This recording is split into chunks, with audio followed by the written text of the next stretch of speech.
Atlanta 2, Chelsea 1.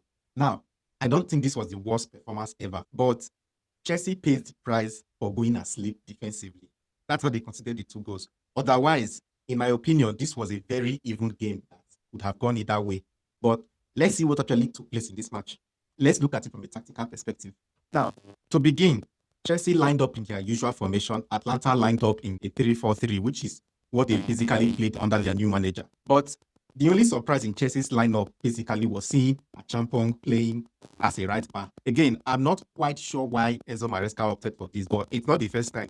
Over the weekend, he played Chaloba as a right back as well. So sometimes, personally, I don't always get Maresca's team sheet. But basically, what happened here was that whenever Atlanta tries to build up, Chelsea would usually try to go man for man with Atlanta. They basically push onto everybody and close up gaps along the pitch. And even, of course, if you've followed my Chelsea analysis, you would be used to how Chelsea plays. This is what they usually do. Even when Kent drops deep to help in the build-up, you often see Badashi high up there with him. And then Chelsea were usually very comfortable going 3 versus 3 along that back line. And then Achampong had Lookman as well and had a lot of help from Caicedo to look after Lookman. Let's see what I'm saying in action. Now, this is Atlanta basically trying to play out from the back. And of course, you can see immediate pressure from Chelsea.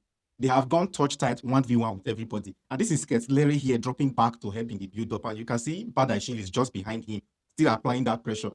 What this means is that most of the time in that half, Atlanta were forced to go long. And even when they went long, Chelsea were still 1v1 with all of their defenders behind. And then what that means is that Atlanta could not play through the middle. There was no opening in the middle for them to play through. So they had to resort to playing long balls and trying to catch Chelsea off or winning the ball in their own half and immediately trying to hit Chelsea on the transition. On the flip side of that, when Chelsea tried to build up, Atlanta tried to be aggressive with Chelsea as well, but they pressed in a different way. Let's have a look. Now, this is Chelsea trying to build out from the back. If you're familiar with any of my Chelsea analysis, you'll be very used to this Chelsea's 3-2 build-up where they have 3 people at the back and then they have 1 or 2 pivots in midfield that they always try to play through. In this particular example, there are 2 people in that pivot. Now, what Atlanta did very well in this game was to make sure whether it is 1 person or 2 people making up this pivot, they make sure they cut off the passing lane to this pivot and have a man on there. And they were not pressuring the back 3 who were trying to build out for Chelsea. And again, Cucurella usually would go high up the pitch, almost playing as an inside number 10 or even almost as a striker. But it's an attempt to try to overload that back line. But I think Atlanta handled it very well in the sense that they were not pressing Chelsea in this initial phase so as not to get players dragged out of position. They maintained that shape. And in doing so, they are able to get bodies in that midfield to make sure that Chelsea cannot play through the midfield either. And even when Chelsea goes behind, now, even when Chelsea tries to drop players behind, like in this case, Enzo Fernandez is dropping behind to join the build-up to try to even out that overload that Atlanta has there. You can see that a defender, one from the back 5, has pushed high up with him to make sure that he doesn't have time or space to receive the ball. But there's also something interesting that I want you to take note of. That on this occasion, even Enzo Fernandez now drops all the way deep to join the back line to try to build up. The defender did not follow him high up to that point. He withdrew. The goal is to keep it compact in the middle and not to press Chelsea into making mistakes. They were willing to stand off that Chelsea back 3 and let them have the ball. As you can see in this case, it's 5 people Atlanta has in front. And you can see that the double pivots for Chelsea are still occupied. But this Atlanta's front 3, it's only one person stepping out. They're not really going to press Chelsea. The goal again is to compress the middle to make sure there is no gap for Chelsea to play through.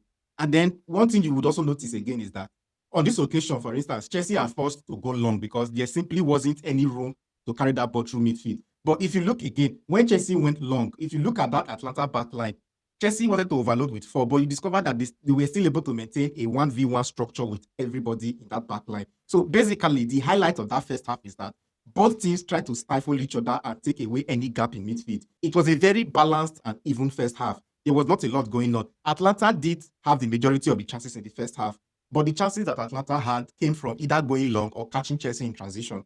They didn't make the most of those chances, which is fine.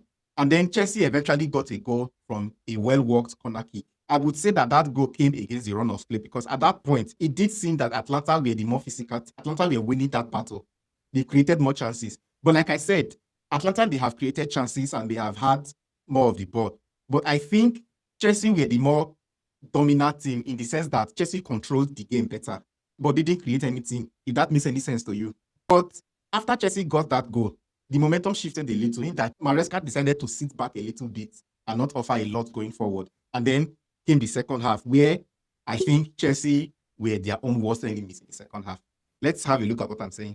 Now, in the second half, Chelsea's objective was simple: keep the game tight, keep it close, win the ball deep in their own half, and then try to find their wingers and make sure that the wingers have 1v1 against Atlanta's wing back, and then try to find space.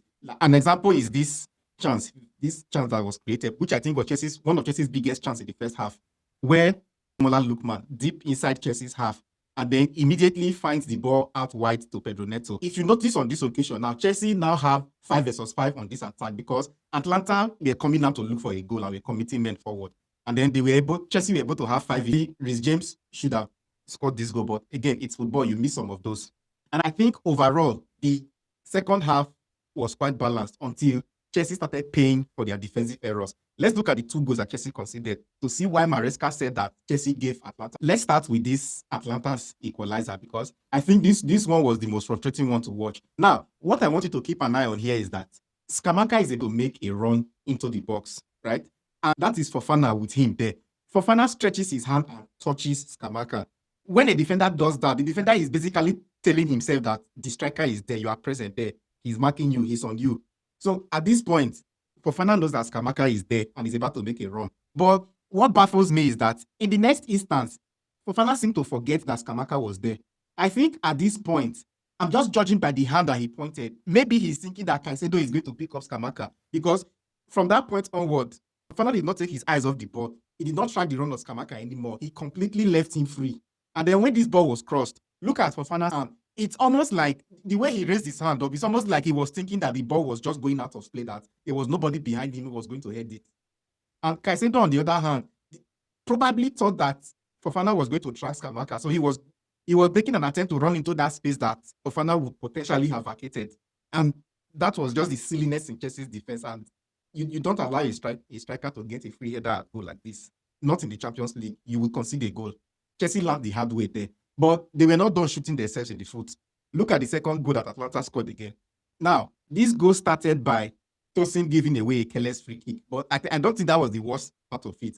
Immediately, Atlanta put the ball on the ground and took the free kick immediately. Chelsea were not ready for that free kick. They absolutely were not ready for the free kick. In fact, the 11 Chelsea players on the pitch were asleep when Atlanta took that quick free kick. Because if you are not asleep, you cannot allow somebody pick the ball up from this spot unmarked. Look at the amount of space that he had, and then allow him to have a free run at goal. Look at how many yards he ran with nobody closing him down. Of course, Cucurella couldn't really come out to mark him again, because if you look, there was somebody running on the other side. Cucurella could not really commit, which means that he had a free run at goal and he was able to shoot and score. Again, it was poor defending. The 2 goals that Chelsea considered from this game were a product of their own mistake and poor defending. So Maresca was right in his post-match press conference when he said that Chelsea were giving gifts to Atlanta. But again, it's a bad defeat for Chelsea. I'm going to put it that way. But I don't think that Chelsea's performance in this game was absolutely terrible. They met their match. Atlanta are a good team. They matched Chelsea and they deserved all 3 points from this game. What does this mean for Chelsea so far? Well, Chelsea would need to win their remaining 2 matches to have any hope of finishing in the top 8. It's Pafos and Napoli. Pafos might be an easy game if Maresca does not change 9 players. If Maresca does not rotate 9 players for that game, they should be able to beat Pafos. And then Napoli would be the tricky one, because Chelsea will be playing away. But it's a winnable game. Let's see how it goes. As usual, this is what I do on this channel. It's tactical analysis. I analyze big matches. Chelsea, Manchester United, Arsenal, Liverpool, Manchester City. I do all the analysis here. If there's a big game, I'm here to do the analysis. If you enjoy football content and you enjoy tactical analysis, hit the follow button. Don't watch and go. Hit the follow button. Otherwise, the algorithm might not allow you to see me again. See you on the next one.